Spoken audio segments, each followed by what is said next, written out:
Amigos, buenos días, bienvenidos a su resumen de noticias del día de hoy, martes 12 de abril.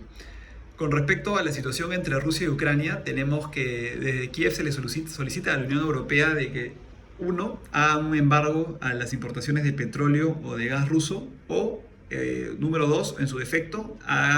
continúen con las importaciones, pero lo hagan a una cuenta que se encuentre congelada, a la cual los rusos no puedan tener acceso hasta que acaben las agresiones contra Ucrania.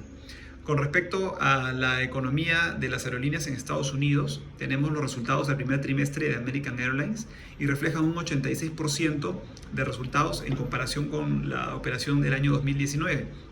American Airlines no es una empresa que compre contratos a futuro para coberturarse con respecto a la variación de los precios del petróleo, por lo cual está completamente expuesta a ella. Y su consumo en el primer trimestre de este combustible ha sido de 895 millones de galones. Con respecto a la inflación americana, han salido los resultados al mes de marzo. Estos son de un 8.5%. Este nivel no se ve desde el año 1981. Pero sin embargo, si le quitas el factor de energía y el factor de alimentos al índice de precio del consumidor básico, el avance mes a mes ha sido solo del 0.3%. Por lo cual esto es positivo ante las decisiones que pueda tomar la Reserva Federal con respecto a la tasa de interés de referencia, que afecta a los precios de acciones, criptomonedas, entre otras inversiones.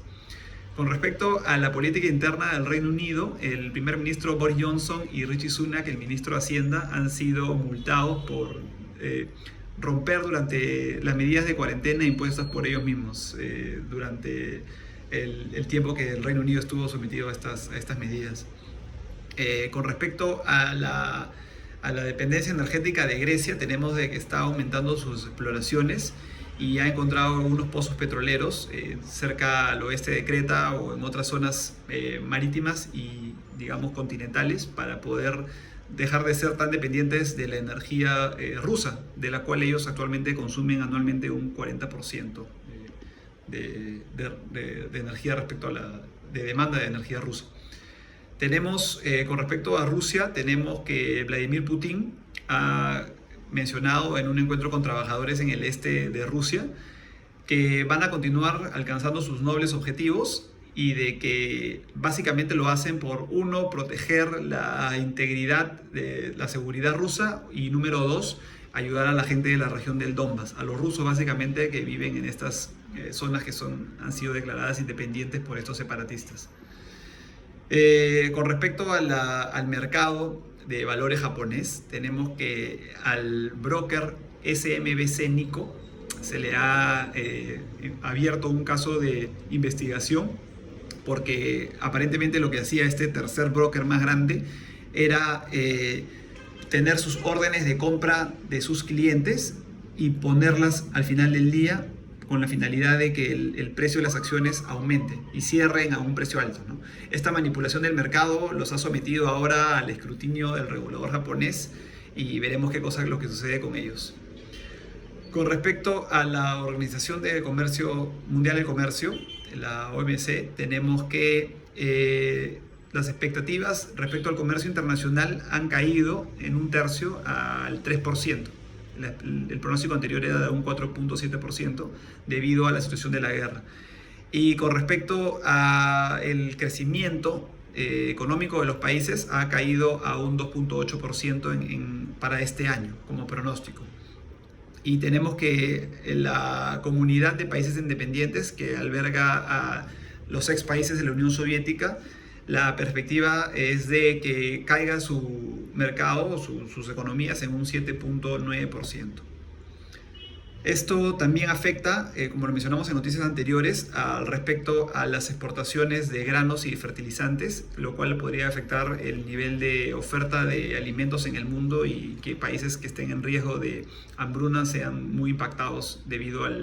a que Rusia y Ucrania son los principales exportadores o uno de los principales exportadores del mundo. Con respecto a las expectativas de los inversores en Alemania, tenemos que el Instituto SEU ha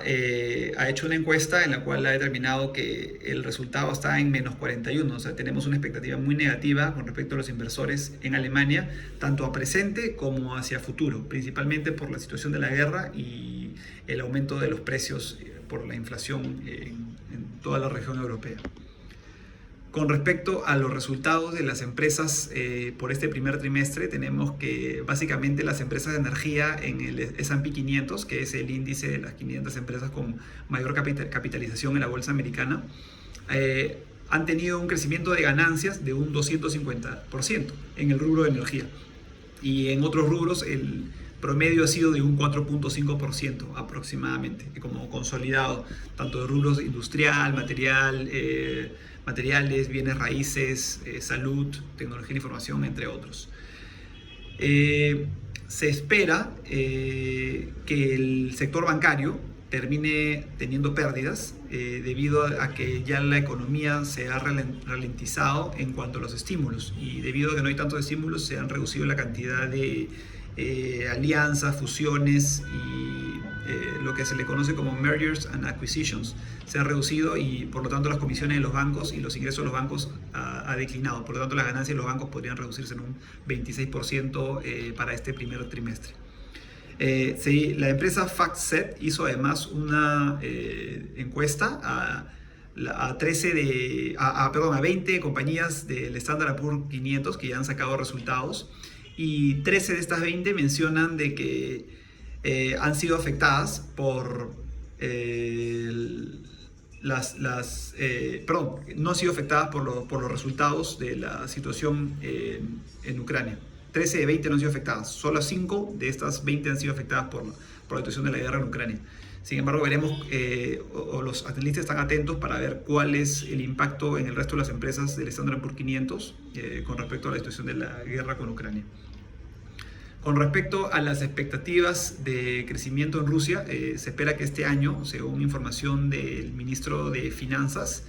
Alexei Kudrin, hay una caída en la economía rusa del 10%. Tenemos, con respecto a las economías europeas, tenemos que el precio de las acciones han caído. El índice Stocks 600 cayó un 1.1%, el DAX de Alemania un 1.8% y el CAC francés cayó un 1.7%. Esto por las expectativas de que la inflación en Estados Unidos iba a ser alta y que por ende la reacción del Banco Central va a ser agresiva a futuro, lo cual va a hacer que el precio de las acciones caiga. Con respecto a Sri Lanka, tenemos que el país de Sri Lanka, este país ha decidido no continuar pagando su deuda al Fondo Monetario Internacional debido a que ha solicitado una reestructuración, debido a que en el mes de julio tenía un vencimiento de deuda de $1.000 millones, parte de las $7.000 millones que vencen este año.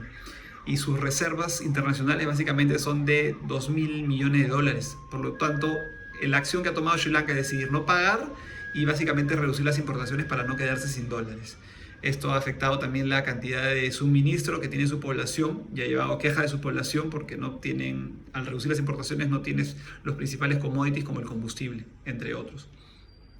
Tenemos en Honda, Japón, tenemos que la empresa Honda va a invertir $40.000 millones para poder ponerse al día en sus planes de expansión de vehículos eléctricos con respecto a sus competidores como Volkswagen o Toyota, que están mucho más avanzados. Honda solamente tiene un carro, que es el Honda i, que es el único carro de producción de energía autónoma eléctrica. Con respecto a la situación de Estados Unidos y China, tenemos que el Departamento de Estado americano ha solicitado a sus trabajadores no esenciales en Shanghai que salgan de este país debido a que las sanciones de confinamiento por el COVID están siendo muy drásticas. Y tenemos, con respecto a la política europea, tenemos que Eslovaquia está considerando enviarle los jets de combate MiG-29 a Ucrania, dado que Estados Unidos para el 2024 aparentemente les va a proveer de sus aviones F-16. Y Putin menciona en una charla que dio que básicamente las conversaciones con Ucrania han llegado a un punto muerto, que aparentemente el acuerdo que habían llegado era de que la zona del Donbass no era la parte a la cual los rusos no iban a atacar, y que Ucrania ahora está cambiando su discurso, y que acusa a Ucrania de que está, digamos, diciéndole que Rusia ha hecho los asesinatos y el genocidio en Bucha, cuando eso no es verdad. Eso es todo, amigos, por el día de hoy. Espero que tengan un excelente día. Gracias.